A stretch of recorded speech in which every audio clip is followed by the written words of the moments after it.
ಈ ನಡುವೆ ಒಂದು ಮಾತು ಮಾತ್ರ ಭಾಳ ಸ್ಪಷ್ಟವಾಗಿ ಅರ್ಥ ಆಗ್ತಾ ಇದೆ. ಸಿದ್ದರಾಮಯ್ಯ ಮುಖ್ಯಮಂತ್ರಿನ, ಡಿ ಕೆ ಶಿವಕುಮಾರ್ ಮುಖ್ಯಮಂತ್ರಿನ. ಸಿದ್ದರಾಮಯ್ಯ 5 ವರ್ಷ ಮಾಡಲ್ಲ, ಸಿದ್ದರಾಮಯ್ಯ 5 ವರ್ಷ ಮಾಡ್ತಾರೆ. ಸಿದ್ದರಾಮಯ್ಯ 2 ವರ್ಷ ಆದ ನಂತರ ಕೆಳಗಿಳಿತಾರೆ, ಡಿ ಕೆ ಶಿವಕುಮಾರ್ ಮುಖ್ಯಮಂತ್ರಿ ಆಗ್ತಾರೆ. ಡಿ ಕೆ ಶಿವಕುಮಾರ್ ಮುಖ್ಯಮಂತ್ರಿ ಆದರೆ ನಾವು 5 ಜನ ಡಿ ಸಿ ಎಂ ಆಗಬೇಕು. ಇದೆಲ್ಲ ಮಾತು ಕೇಳಿ ಬರ್ತಾ ಇತ್ತು ಬಿ ಜೆ ಪಿ ವಲಯದಲ್ಲಿ. ಆದರೆ ಸಿದ್ದರಾಮಯ್ಯ ಹೇಳಿದರೆ ಮುಖ್ಯಮಂತ್ರಿ ಆಗೋರು ಯಾರು? ಡಿ ಕೆ ಶಿವಕುಮಾರ್. ಆದರೆ ಡಿ ಕೆ ಶಿವಕುಮಾರ್ ಈ ಅವಕಾಶವನ್ನು ತನ್ನ ಲಾಭಕ್ಕಾಗಿ ಬಳಸಿಕೊಳ್ಳುವಂಗೆ ಕಾಣ್ತಾ ಇಲ್ಲ. ಆದರೆ ನಾನು ಸಿದ್ದರಾಮಯ್ಯನ ಜೊತೆ ಇದ್ದೇನೆ ಆ್ಯಂಡ್ ನಾನು ಅಷ್ಟೇ ಪವರ್ಫುಲ್ ಅನ್ನುವಂಥದ್ದನ್ನು ಕೂಡ ಸಾಧಿಸಿ ತೋರಿಸ್ತಾ ಇದ್ದಾರೆ. ಸಿದ್ದರಾಮಯ್ಯನವರು ನೋಡಿ ಎಂಥ ಬಲ. ಈಗ ಡಿ ಕೆ ಶಿ ಮತ್ತು ಸಿದ್ದರಾಮಯ್ಯನವರು ಮುಖ್ಯಮಂತ್ರಿ ಆಗಬೇಕು ಅಂತೇಳಿ ಜಗಳಗಳಾಯಿತು, ಅಲ್ಲಿ ಡೆಲ್ಲಿಯಲ್ಲೆಲ್ಲ ಆಯ್ತಲ್ವಾ. ಈ ಸಂದರ್ಭ ಸಿದ್ದರಾಮಯ್ಯನವರ ಮೇಲೆ ಆರೋಪ ಬಂದಿದೆ, ತಾನು ಕೂಡ ಹಾಕಲಿ ಉರಿಯುವ ಬೆಂಕಿಗೆ ತುಪ್ಪ ಹಾಕಬೇಕಿತ್ತಲ್ಲ ಡಿ ಕೆ ಶಿವಕುಮಾರ್. ಬಟ್ ಡಿ ಕೆ ಶಿವಕುಮಾರ್ ಹಂಗೆ ಮಾಡ್ತಾ ಇಲ್ಲ. ಅದಕ್ಕಾಗಿ ಅವರಿಗೆ ಒಂದು ಸಲ್ಯೂಟ್ ಮಾಡಲೇಬೇಕು. ಯಾಕೆಂದರೆ ಡಿ ಕೆ ಶಿವಕುಮಾರ್ ಅವ್ರಿಗೆ ಗೊತ್ತಿದೆ, ನಾನು ಮುಂದಿನ ರಾಜಕಾರಣ ತುಂಬ ವರ್ಷಗಳ ತನಕ ಮಾಡಬೇಕಾಗತ್ತೆ. ಸಿದ್ದರಾಮಯ್ಯನವ್ರದ್ದು ಈ ಬಾರಿ ಲಾಸ್ಟ್, ಇನ್ನವರು ಮಾಡೋಕ್ಕಾಗಲ್ಲ. ಆದರೆ ನಾನು ಪಡೆದುಕೊಂಡಂಥ ಅಧಿಕಾರ ಅದು ಸಿದ್ದರಾಮಯ್ಯನವರೇನೋ ಯಾವುದೋ ಕಾರಣಕ್ಕಾಗಿ ಪದಚ್ಯುತಗೊಂಡಾಗ ನಾವು ಹೇಳ್ತೀವಲ್ಲ ಆಯ್ಕೊಂಡು ತಿಂತಾನೆ ಹಂಗಾಗಬಾರ್ದು ಅನ್ನೋವಂಥದ್ದಿದೆ. ನನಗೆ ಕೊಟ್ಟರೆ ಮಾತ್ರ ಬೆಳ್ಳಿ ತಟ್ಟೆಯಲ್ಲೇ ಕೊಡಬೇಕು. ಹಾಗಾಗಿ ಭಾಳ ಸಾಲಿಡ್ ಆಗಿ ನಿಲ್ತೀನಿ. ಪ್ರತಿಯೊಬ್ಬರು ಏನು ಹೇಳ್ತಾ ಇದ್ದದ್ದು, ಸಿದ್ದರಾಮಯ್ಯ ಡಿ ಕೆ ಶಿ ನೋಡ್ರಿ ಅವರೇ ಫಿಟ್ಟಿಂಗ್ ಇಡ್ತಾರೆ ಅಂತ. ಸಿದ್ದರಾಮಯ್ಯ ಡಿ ಕೆ ಶಿ ಮಧ್ಯೆ ಏನೂ ಸರಿ ಇಲ್ವಂತೆ ಪ್ರತಿ ಸಲ ಕೇಳ್ತಾ ಇದ್ದದ್ದು. ರಾಜ್ಯದಲ್ಲಿ ಸಿದ್ದರಾಮಯ್ಯ ಬಿಡ್ತಾನಾ, ಡಿ ಕೆ ಬಿಡ್ತಾನಾ, ಹಿಂಗೆ ಏಕವಚನದಲ್ಲೇ ಮಾತಾಡ್ತಾರಲ್ವಾ, ಏಕವಚನದಲ್ಲೇ ಮಾತಾಡ್ತಾರೆ. ರಾಜ್ಯದಲ್ಲಿ ಎಲ್ಲರೂ ಇದೇ ವಿಷಯ ಮಾತಾಡ್ತಾರೆ. ಆದರೆ ಎಲ್ಲ ಸುದ್ದಿ ಸುಳ್ಳು ಮಾಡಿದ್ರು D C M D K ಶಿ. ಪಾದಯಾತ್ರೆಯಿಂದ ದೋಸ್ತಿಗೆ ಲಾಭ ಆಯ್ತೋ ಇಲ್ವೋ ಗೊತ್ತಿಲ್ಲ. ಆದರೆ ಡಿ ಕೆ ಶಿ ಮತ್ತು ಸಿದ್ದರಾಮಯ್ಯ ಸ್ನೇಹ ಬಲಿಷ್ಠ ಆಯಿತು. ಇದರ ಲಾಭ ಇವತ್ತಲ್ಲ ನಾಳೆ ಡಿ ಕೆ ಶಿವಕುಮಾರ್ ಅವರಿಗೆ ಸಿಗೋದು. ಒಂದು ಮಾತು ಹೇಳ್ತಾರೆ, ನಾನೇ ಬಂಡೆ. ಎಸ್, ನಾನು ಬಂಡೆ. ಸಿದ್ದುಗೆ ನಾನೇ ಬಲ. ಸಿದ್ದರಾಮಯ್ಯನ ಜೊತೆ ನಾನಿದ್ದೀನಿ. ಈ ಹೇಳಿಕೆಯಿಂದಾಗಿ B J P J D S ಏನು ಅಂದ್ಕೊಂಡ್ರು, ಒಳಗೊಳಗಿಂದ ಕೆಡ್ಡ ತೋಡ್ತಾರೆ ಡಿ ಕೆ ಶಿವಕುಮಾರ್ ಅಂತಿತ್ತು. ಆದರೆ ಡಿ ಕೆ ಶಿವಕುಮಾರ್ ಸಿದ್ದರಾಮಯ್ಯರಿಗಿಂತ ಫಾಸ್ಟಾಗಿ ಎಚ್ ಡಿ ಕುಮಾರಸ್ವಾಮಿಯನ್ನು ಬಿಡಲಿಲ್ಲ, ವಿಜೇಂದ್ರ ಅವರನ್ನು ಬಿಡಲಿಲ್ಲ, ಈವನ್ ಯಡಿಯೂರಪ್ಪ ಅವರನ್ನು ಬಿಡಲಿಲ್ಲ. ಆ ಮೂಲಕ ದೋಸ್ತಿ ಪಾದಯಾತ್ರೆ ಡೈವರ್ಟ್ ಮಾಡೋದ್ರಲ್ಲಿ ಡಿ ಕೆ ಶಿವಕುಮಾರ್ ಯಶಸ್ವಿ ಆದರು. ಒಂಟಿಯಾಗಿನೇ ಇಬ್ಬರು ದೋಸ್ತಿಗಳಿಗೆ ಮಕ್ಕರ್ ಮೇಲೆ ಮಕ್ಕರ್ ಮಾಡ್ತಾನೆ ಇದ್ದಾರೆ ಬಂಡೆ. ಪಾದಯಾತ್ರೆಯಲ್ಲಿ ಏನು ಚರ್ಚೆ ಆಗಬೇಕಾಗಿತ್ತು? 14 ಸೈಟ್ ಯಾರ್ದು, 1,000 ಏನು 4,000-5,000 ಕೋಟಿ ಹಗರಣ ಏನು, ಇದರಲ್ಲಿ ಸಿದ್ದರಾಮಯ್ಯ ಜೈಲಿಗೆ ಹೋದರೆ ಏನಾಗತ್ತೆ, ಅವರ ಮಗನ ಪಾತ್ರ ಏನು, ಅಲ್ಲಿ ತಹಶೀಲ್ದಾರ್ ಆಗಲೇ ಇಲ್ಲ. ಡಿ ಕೆ ಕ್ಲೀನ್ ಕೃಷ್ಣಪ್ಪ ಬದಲು ಕ್ಲೀನ್ ಸ್ವಾಮಿ ಅಂತ ಹೇಳಿದ್ದು, ಅವರು ಬಿಚ್ಚಿಡ್ತೀನಿ ಅಂತ ಹೇಳಿದ್ದು, ಬದುಕಕ್ಕಾಗಲ್ಲ ಅಂತ ಹೇಳಿದ್ದು, ಗಂಡಸ್ತನ ಅಂತ ಹೇಳಿದ್ದು. ಪಾದಯಾತ್ರೆ ಬದಲು ಆಸ್ತಿ ಬಗ್ಗೆ ಚರ್ಚೆ ನಡೆದಿದ್ದೇ ಜಾಸ್ತಿ. ಡಿ ಕೆ ಶಿ ಬೇಡಿಕೆಗೆ ಎಂದೂ ಇಲ್ಲ ಅಂತ ಸಿದ್ದರಾಮಯ್ಯ ಕೂಡ ಹೇಳಲಿಲ್ಲ. ಹಾಗಂತ ಸಿದ್ದರಾಮಯ್ಯ ಕೂಡ ಬಿಟ್ಟುಕೊಟ್ಟಿಲ್ಲ ಡಿ ಕೆ ಶಿವಕುಮಾರ್ ಅವರನ್ನು. ರಾಮನಗರದ ಒಂದು ನಿಯೋಗ ನಿಮ್ಗೆ ಗೊತ್ತಿದೆಯಾ? ಒಂದು 10 ಜನ ಹೋದ್ರಲ್ಲ ಎಲ್ಲ ಸೇರ್ಕೊಂಡ್ಬಿಟ್ಟು ಸಿದ್ದರಾಮಯ್ಯ ಮುಂದೆ, ಬೆಂಗಳೂರು ದಕ್ಷಿಣ ಮಾಡಿ ಅಂತೇಳಿ. ಸಿದ್ದರಾಮಯ್ಯ ಆ ಕಡೆ ಈ ಕಡೆ ನೋಡಿಲ್ಲ, ಬನಾದಿಯ ಬೆಂಗಳೂರು ದಕ್ಷಿಣ. ಬ್ರ್ಯಾಂಡ್ ಬೆಂಗಳೂರು ಮಾಡಬೇಕು ಅಂದರೆ ಸುಲಭ ಆಗಲ್ಲ. ಸಿದ್ದರಾಮಯ್ಯ ಅದಕ್ಕೆ ಅಂಕಿತ ಹಾಕಬೇಕು. ಬ್ರ್ಯಾಂಡ್ ಬೆಂಗಳೂರಿಗೆ ಕೇಳ್ತಾ ಇದ್ದಾಗೆ ಅಂಕಿತ ಹಾಕಿದ್ರು. ಹಾಗಾಗಿ ಒಂದಂತೂ ಭಾಳ ಸ್ಪಷ್ಟ ಆಗ್ತಾ ಇದೆ, ಇವರಿಬ್ಬರ ನಡುವಿನ ಕಾಂಬಿನೇಷನ್ ಅಥವಾ ಇವರಿಬ್ಬರ ನಡುವಿನ ಅಂಡರ್ಸ್ಟ್ಯಾಂಡಿಂಗ್ ಇದೆಯಲ್ಲ, ಅದು ಬಹುಶಃ ಬೇರೆ ಯಾರಿಗೂ ಅರ್ಥ ಆಗ್ತಾ ಇಲ್ಲ. ನಾವು ಭಾಳ ಸ್ಟ್ರಾಂಗ್ ಆಗಿದ್ದೀವಿ ಅನ್ನೋದನ್ನು ಇಬ್ಬರು ಕೂಡ ತೋರಿಸ್ಕೊಟ್ಟಿದ್ದಾರೆ. ನಾನು ನಿನಗಿದ್ದರೆ ನೀ ನನಗೆ ಅನ್ನೋದು ಪ್ರೂವ್ ಆಗಿದೆ. ಭಾಳ ಕ್ಲೀನ್ ಅಂತೆ, ಭಾಳ ಕ್ಲೀನ್ ಸ್ವಾಮಿ ಅಂತೆ. ನನಗೆ ಗೊತ್ತಿಲ್ಲ, ಮೊನ್ನೆ ಆಫೀಸರ್ಗಳು ಕೇಳಿದೆ ಏನಪ್ಪ ಅಂತ ಅಂದ್ಬಿಟ್ಟು, ಒಂದು 50 ಡಿನೋಟಿಫಿಕೇಶನ್ ಕೇಸ್ಗಳು, 50. ತತ್ತಿನೇ ಅಣ್ಣ, ತತ್ತಿನೇ. ಇದೇ ಮಾತು ಡಿಕೆಶಿಯ ಇದೇ ಮಾತಿಗೆ ಕುದಿಯುತ್ತಿದ್ದ ಕುಮಾರಸ್ವಾಮಿ ಡಿಕೆಶಿ ವಿರುದ್ಧ ಬೆಂಕಿ ಉಂಡೆಗಳನ್ನೇ ಉಗುಳಿದ್ರು. ಅದೇ ನಾಲಿಗೆನ ಗಂಡಸ್ತನ ರಾಜಕೀಯ ಮಾಡಬೇಕು ಅಂತ ಕೆರಳಿ ಕೆಂಡವಾದ್ರು.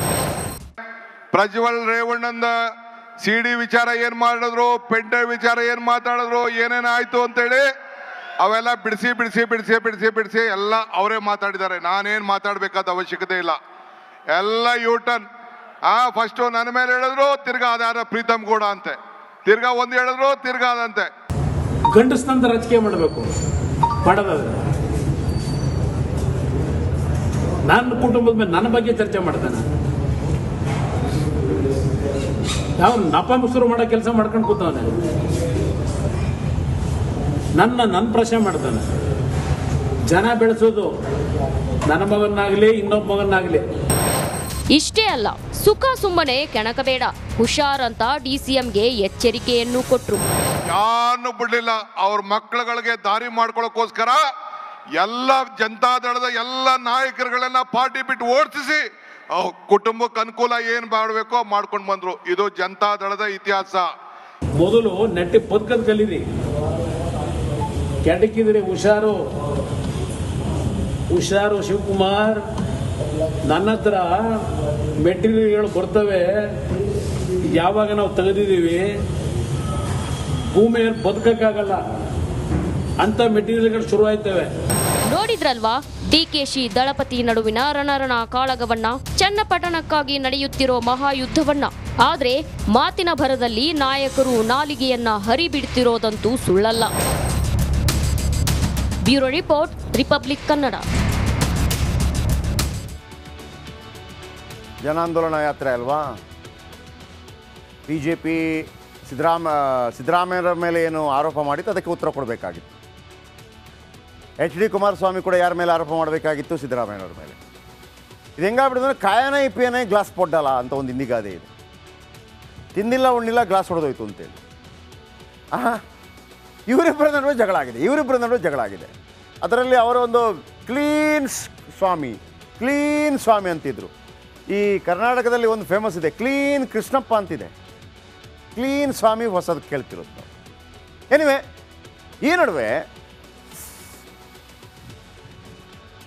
ರೀತಿಯಲ್ಲೇ ಕಾರ್ಯಕ್ರಮವನ್ನು ಹಮ್ಮಿಕೊಳ್ಳಲಾಗಿತ್ತು. ಇಲ್ಲಿ ಸಿದ್ದರಾಮಯ್ಯ ಮತ್ತು DK ಶಿವಕುಮಾರ್ BJP ಮತ್ತು JDS ನಾಯಕರ ವಿರುದ್ಧ ಯಾವ ರೀತಿ ಕಿಡಿಕಾರಿದ್ರು ಮತ್ತು ತಾನು ಯಾವುದೇ ತಪ್ಪು ಮಾಡಿಲ್ಲ ಅನ್ನೋದನ್ನು ಸಿದ್ದರಾಮಯ್ಯ ಯಾವ ರೀತಿ ಸಮರ್ಥನೆ ಮಾಡಿಕೊಂಡ್ರು, ಬನ್ನಿ ನೋಡೋಣ.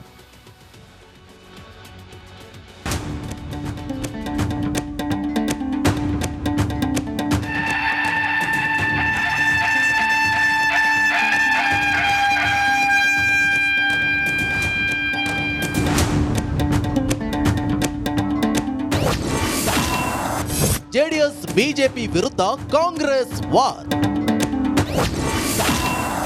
ಮೈಸೂರಿನಲ್ಲಿ ಡಗರು ರಾಮಯ್ಯ ಗುಟುರು. ಸಿಎಂ ಸಿದ್ದರಾಮಯ್ಯ ವಿರುದ್ಧ ವಿಪಕ್ಷಗಳು ಸಮರ ಸಾರಿವೆ. ಇದರ ಮಧ್ಯೆ ಕಾಂಗ್ರೆಸ್ ಜನಾಂದೋಲನ ಸಮಾವೇಶ ದೊಡ್ಡ ಮಟ್ಟದಲ್ಲಿ ಯಶಸ್ಸು ಕಂಡಿದೆ. ನಾನು ಯಾರಿಗೂ ಹೆದರಲ್ಲ, ಬಗ್ಗಲ್ಲ, ಜಗ್ಗಲ್ಲ, ಯಾರೇನೇ ಮಾಡಿದ್ರು ಸರ್ಕಾರ ಉರುಳಲ್ಲ ಅಂತ ಸಿಎಂ ಸಿದ್ದರಾಮಯ್ಯ ಗುಡುಗಿದ್ರು. ಮಾಡ್ಲಿಕ್ಕೆ ಸಾಧ್ಯನಾ? ನಾನು ತಪ್ಪು ಮಾಡ್ಲಿಕ್ಕೆ ಸಾಧ್ಯನಾ? ಈ ರಾಜ್ಯದ ಜನರಿಗೆ ದ್ರೋಹ ಮಾಡ್ಲಿಕ್ಕೆ ಸಾಧ್ಯನಾ? ಯಾವತ್ತೂ ಕೂಡ ದ್ರೋಹ ಮಾಡಲ್ಲ, ಮಾಡಿಲ್ಲ, ಮಾಡೋದು ಇಲ್ಲ. ನಾನು ಎಲ್ಲಿವರೆಗೆ ರಾಜಕೀಯದಲ್ಲಿ ಇರ್ತೀನಿ ಅಲ್ಲಿವರೆಗೆ ಮಾಡಲ್ಲ. ಯಡಿಯೂರಪ್ಪನವರು ಅವ್ರಿಗೇನಾದ್ರು ಮಾನ ಮರ್ಯಾದೆ ಇದ್ದಿದ್ರೆ ರಾಜಕೀಯದಿಂದ ನಿವೃತ್ತಿ ಆಗಬೇಕಾಗಿತ್ತು. 82 ವರ್ಷ ಅವರಿಗೆ, 82 ವರ್ಷ ಸೆಕ್ಷುವಲ್ ಹರಾಸ್ಮೆಂಟ್ ಮಾಡಿ ಪೋಕ್ಸೋ ಕೇಸ್ನಲ್ಲಿ ಸಿಕ್ಕಾಕೊಂಡು ಚಾರ್ಜ್ ಶೀಟ್ ಹಾಕಿದ್ದಾರೆ. ಅವ್ರ ಮೇಲೆ ಪೋಕ್ಸೋ ಕೇಸ್ನಲ್ಲಿ ಸಿಕ್ಕಾಕೊಂಡು ಚಾರ್ಜ್ ಶೀಟ್ ಹಾಕಿದ್ದಾರೆ. ಅವರು ನಮಗೆ ಬುದ್ಧಿವಾದ ಹೇಳೋದು, ರಾಜೀನಾಮೆ ಕೊಡಿ. ಇಷ್ಟೆಲ್ಲ ಅಧಿಕಾರ ಸಿಕ್ಕಿದ್ರು ಕೂಡ ನನಗೆ ಆಸ್ತಿ ಮಾಡ್ತಕ್ಕಂಥ ವ್ಯಾಮೋಹ ಬರಲಿಲ್ಲ, ನನ್ನ ಕುಟುಂಬಕ್ಕೆ ಬರಲಿಲ್ಲ. ನನ್ನ ಧರ್ಮಪತ್ನಿ ಹೆಂಡತಿ ಪಾರ್ವತಿ ಯಾವತ್ತು ಕೂಡ ಸಾರ್ವಜನಿಕ ಸಭೆಗಳಿಗೆ ಬಂದಿಲ್ಲ. ನಾನು ಮಂತ್ರಿ ಆಗಲಿ, ಮುಖ್ಯಮಂತ್ರಿ ಆಗಲಿ, ಪ್ರಮಾಣ ವಚನ ಸ್ವೀಕಾರ ಮಾಡತಕ್ಕಂಥ ಸಮಾರಂಭಕ್ಕೂ ಬಂದಿಲ್ಲ. ನಿರೀಕ್ಷೆಯಂತೆಯೇ ಮುಖ್ಯಮಂತ್ರಿ ಸಿದ್ದರಾಮಯ್ಯಗೆ ಉಪಮುಖ್ಯಮಂತ್ರಿ DK ಶಿವಕುಮಾರ್ ಸಾಥ್ ಕೊಟ್ರು. ಬಿಜೆಪಿ ನಾಯಕರ ವಿರುದ್ಧ ಗುಟುರು ಹಾಕಿದ್ರು. ವಿಜೇಂದ್ರ, ಅಶೋಕ, ನಿನಗೆ ರಾಜೀನಾಮೆ ಬೇಕಾ? ಕಲ್ಲು ಬಂಡೆ ಅಂತ ಹೇಳಿ ಮಾಧ್ಯಮದವ್ರು ಹೇಳಿದ್ರು. ಕಲ್ಲು ಪ್ರಕೃತಿ, ಕಡದರೆ ಆಕೃತಿ, ಪೋಷಿಸಿದ ಸಂಸ್ಕೃತಿ. ಈ ಬಂಡೆ ಸಿದ್ದರಾಮಯ್ಯನ ಜೊತೆ ಇದೆ. ಈ ಮಾತನ್ನ ಈ ಸಂದರ್ಭದಲ್ಲಿ ಹೇಳಲಿಕ್ಕೆ ನಾನು ಬಯಸ್ತಾ ಇದ್ದೇನೆ. ನಾನು ಒಂದ್ ಹೇಳ್ತೀನಿ, 17 ಜನ ಇದ್ರು. ಎಂಪಿಗಳು. ಸಿದ್ದರಾಮಯ್ಯನವರು ಡೆಪ್ಟಿ ಸಿಎಂ ಇದ್ರು, ಅವ್ರನ್ನೂ ಸಹಿಸ್ಲಿಲ್ಲ. ಅವ್ರ ಎಂಪಿಗಳು ಒಬ್ಬರು ಅವ್ರ ಜೊತೆ ಯಾರು ಎಂಪಿ ಆಗಿದ್ರು ಅವರು ಇಲ್ಲ. ಅಲ್ಲ ವಿಜೇಂದ್ರ, ನಿಮ್ಮಪ್ಪ ಯಾಕೆ ರಾಜೀನಾಮೆ ಕೊಟ್ರು? 2 ಬಾರಿ ನಿಮ್ ತಂದೆ ಯಾಕೆ ರಾಜೀನಾಮೆ ಕೊಟ್ರು? ಫಸ್ಟ್ ಅದು ನೀನ್ ಲೆಕ್ಕ ಇಡಬೇಕು. ಇಲ್ಲಿ ನಾಳೆ ಮೈಸೂರಲ್ಲಿ ಬಂದು ಇದೇ ವೇದಿಕೆಯಲ್ಲಿ ಭಾಷಣ ಮಾಡ್ತೀಯಲ್ಲ, ನೀನು ವಿದೇಶಕ್ಕೆ ಲಕ್ಷ್ಮೀ ವಿಲಾಸ್ ಬ್ಯಾಂಕ್ ನಿಂದ ವಿದೇಶಕ್ಕೆ RTGS ಮಾಡಿದ್ಯಲ್ಲ, ಯಾಕೆ ಮಾಡ್ದೆ? ಯಾಕೆ ನಿಮ್ಮಪ್ಪ ಕಣ್ಣೀರ್ ಹಾಕಿದ್ರು? ಇದಕ್ಕೆ ಉತ್ತರ ಹೇಳ್ಬೇಕು ಫಸ್ಟು.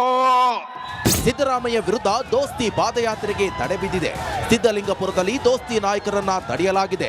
ಪೊಲೀಸರು ಕಾರ್ಯಕರ್ತರ ನಡುವೆ ಮಾತಿನ ಚಕಮಕಿ ನಡೆಯಿತು. Bureau report, republic Kannada.